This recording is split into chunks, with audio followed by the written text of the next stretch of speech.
Yeah, what's the deal? What's the deal? How you feel? What's the deal? Where you at? So y'all here? Y'all like inspiration?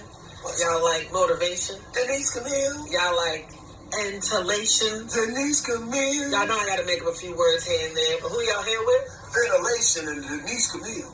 Under the act.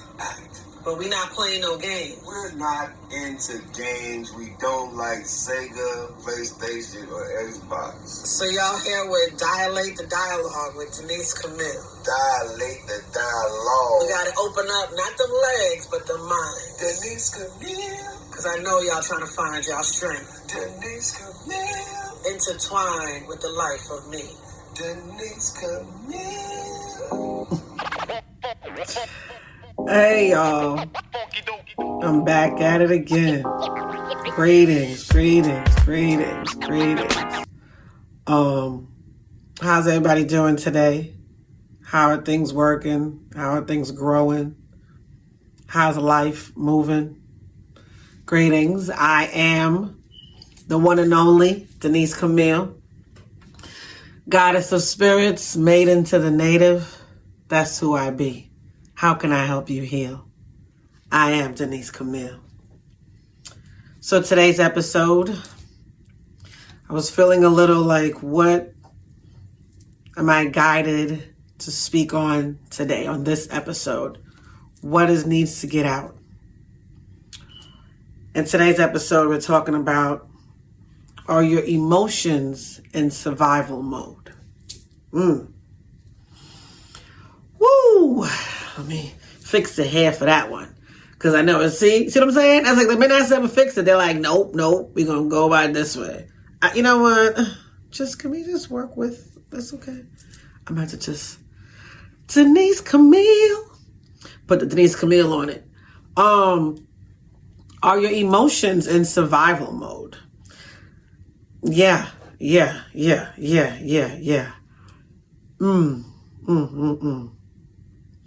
We think survival. What we think when we hear the word survival? We think, again, I'm going to throw a cartoon out there like in the Croods, right? That was the caveman family where that was another topic where they were surviving. They were doing their best to make it day to day, whether it be trying to find food for the day or them just being able to stay alive another day, right? So if we think about being able to stay alive another day, and we know that emotions are energy in motion, right? We know it's energy in motion, it's flowing. It's a feeling that flows. It's funny how these words always seem, sound, and are just propelled to be very similar, right? So feelings flow, yet do feelings survive? And where does that stem from, right? So that's what we're going to talk about on today's episode. Are your emotions in survival mode? I'm going to let y'all ponder on that. We're going to come back with it. All right, y'all.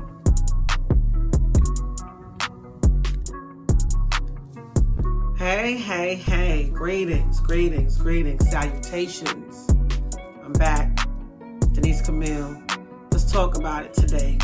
On today's episode, we're talking about, are your emotions in survival mode? And again, I kind of touched on survival, where survival, it's normally we hear survival of the fittest. We hear survival of those that are making it. Only the strong survive. Only the wise excel, right? That's a hip hop song, a quote.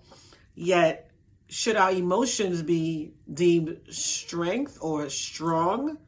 Or should they be deemed wise? And if so, why is it like that? Right? Why should our emotions be in this place of, you got to survive. You got to be strong. You got to be smart. You got to strategize.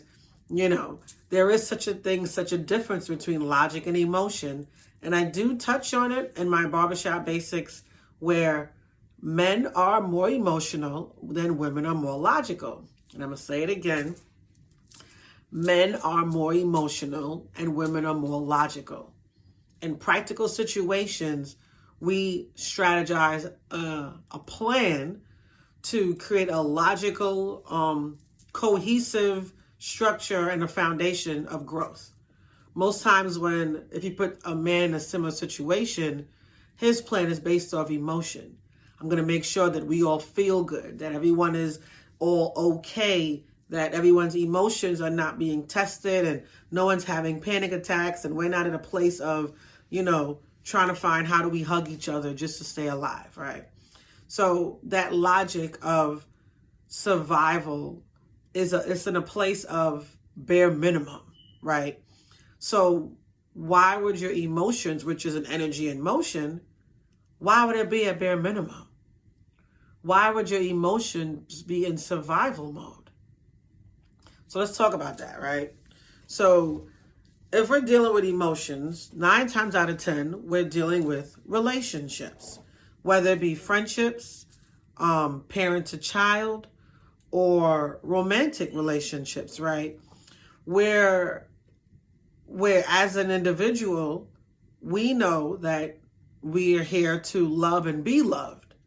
Yet, if the other person on the other end is not giving us or pouring in or feeding us the love that we need, our emotions almost like dwindle out slowly but surely.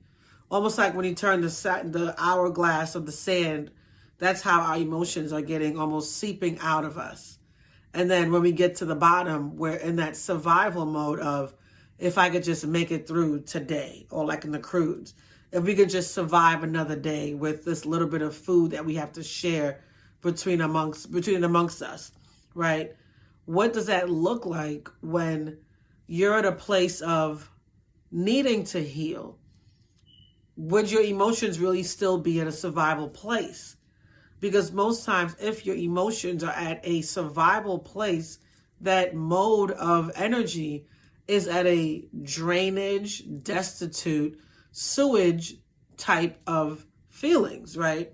Where you're like, woe is me, the glass is half empty, I'm Oscar the Grouch, I just don't care. I don't care because I've been hurt too many times, because hurt people do what? Hurt people. So if hurt people, and I'm here wanting to grow, I'm not in the cohesive environment to allow me to grow, right? I'm not at a place where I am feeling loved. I am feeling special. I feel like I'm in a place where I'm in a war zone, where all our emotions are like little soldiers, where we're ducking under the bunkers and we're trying to dodge bullets from people who are throwing darts or bullets of energy that's negative, that's creating us to feel like if we have to protect ourselves, so we keep our emotions in a survival mode, where we learn traits and we learn skill sets that aren't conducive to healing, that aren't conducive to growth. We learn traits of manipulation. We learn traits of protection. We learn traits of sarcasm. We learn these traits to protect our emotions, because 9 times out of 10, that's our treasure box. And that's like the black box in an airplane. So it's like, it's locked up. Why? Because it needs to survive. Because if it doesn't protect itself, it's not going to live. It's like, imagine your emotions are your heart. The minute somebody stabs you in the heart with an emotional damage, what does that do to the heart? It punctures it. And then there's blood leaking out. And the blood is your energy flowing out of you. Your emotions, your happiness, your gladness, your joy, your exuberance, your elated behaviors, your celebration of life, your smiles. Imagine that. So imagine your heart being in a survival mode. It's almost just as bad as you not having a heart, because you're barely making it. You're in a place of, if I can make it through the day, we made it through. We can't even celebrate. We just, bar humbug. I done made it through another day. So what? And what? And again, there are people who genuinely want to get out of that mode, yet the energy that they choose to flow with for their emotions do not feed it. They don't heal it. They don't nurture it. They don't know how to love it. They don't know how to cater to it. They're at a place of, I just need to breathe, right?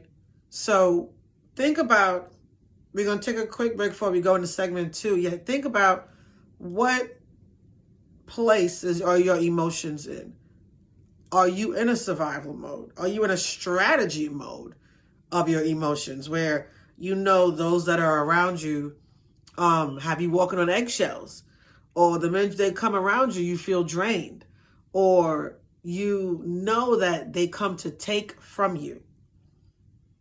Are you in any of those 3 elements? I would say blink twice so I could know. But, that's why the DM is there. That's why all that information is there. But we're going to take a quick break. When we come back, we'll talk a little bit more about it. All right, y'all. Okay, y'all. Greetings. Welcome back. So we're at segment 2. And, we're talking about, are your emotions in survival mode? And for those who are questioning, like, well, how would you know you're in survival mode? And how do you know your emotions are actually being mistreated? So let's talk about, do you know those that are around you or your quote unquote loved ones? Are they loving on you in a narcissistic way? Are they loving on you in a gaslighting kind of way? Are they loving on you in a manipulative way? And these people could be both males and or females. Because again, these are the individuals who are takers. Givers are surrounded by takers. I'm going to say that again. Givers are surrounded by takers. What does that mean? That means that the takers are the individuals who know that you're openly willing to give of your energy to others for the greater good, where you become either the enabler of the family. Enabler meaning whenever the family needs something, you that person they call on. Because they know you're going to do it. You're going to stop, drop, and roll for it. Are you the person that doesn't know how to say that special word, no, when they ask of you for something and you know you don't want to do it, but you're like, I was taught in school and in church and all that. I got to say yes because that's the way that we keep the peace and we be humble and things of that nature. The only peace that you strive for is that inner peace, right? So what have you ever gotten to a place where you've recognized, hey, what if I pull back from these specific individuals and then realize that pulling back allows me to be stronger for me? Stronger in a sense where I cater to my emotions, nobody else. Stronger in a sense where I give myself unconditional love, nobody else. Stronger in a sense where I allow access to certain people around me in my environment. Nobody else makes that decision for me. So having to see that, what that looks like for you is taking that time to heal. Taking that time to heal. Taking that time to sit with yourself. It's not pretty. I'm not going to say it's going to get ugly. It's not pretty. It's not pretty because what it means is a piece of you is going to probably want to be angry. Angry at the people that you've allowed in your circle, in your mind, in your heart. Yet the only person you really become angry at is yourself. Yet what that's doing is that's pulling your emotions out from survival mode. That's recognizing that if I don't address these issues now, if I don't recognize what I've allowed in, If I don't see the toxic avenging that I've been doing in my own life, time is never wasted. It's just rearranged. Sitting and healing with yourself is a perfect place to be. Taking that time to write down or sit in your vomit and sift through it. Allowing your emotions to breathe looks a lot different than having your emotions in survival mode when you're catering to the masses. I hope y'all are listening. Make sure those emotions are not in survival mode. And for those that choose to, for lack of a better word, abuse substances at any point in time, be mindful that you still have to heal from those traumas. They don't go away. They just get numbed for a brief, temporary moment in time. It still comes back up. We all have traumas. It hurts like nobody's business. A lot of times we don't even get closure. Yet we have to heal our emotions so that it flows freely like the river. Instead of trying to put a bridge or build a dam to stop it from flowing, we can't even appreciate breath of life. It doesn't even become a breath of fresh air anymore. It's like we're walking through smog in the battlefield, dodging bullets of other people's hurt because their trauma has now become our trauma. Be mindful of those emotions in survival mode. Be aware that the mind and the heart can and will work together once you heal. It's not an easy process. It has to be done alone. Just make sure that you have that lifeline of that energy, a free-flowing individual, not another toxic person. You know who the toxic ones are around you. We all do. That's why we attracted them at one point in time of our lives. Yet being mindful that your emotions are not in survival mode. We need our emotions. We're human. I used to love logic only. Love it. Until I realized I needed balance. And that balance came with my emotions and my logic. They go hand in hand. You need both. If you use only logic, you're surviving. You use only emotions, you're surviving. If you use both logic and emotion, guess what? You're thriving. You're thriving because you're allowing your voice to speak from the mind and from the heart. You're allowing it. You're giving it access to each other. Say, okay, you guys can talk now. Look at y'all like a match made in heaven. Y'all talking. Allow the logic to connect with the emotions. They make sense together. They make beautiful, it's like chasing butterflies. Some of us wish we could chase butterflies all day. But it's like chasing butterflies. Why survive in your emotional state when you can thrive in that logic and emotion? And a lot of us know what we need to do. Do we want to do it? That's a different story. Should we do it? Yes. For the greater good of yourself, you should.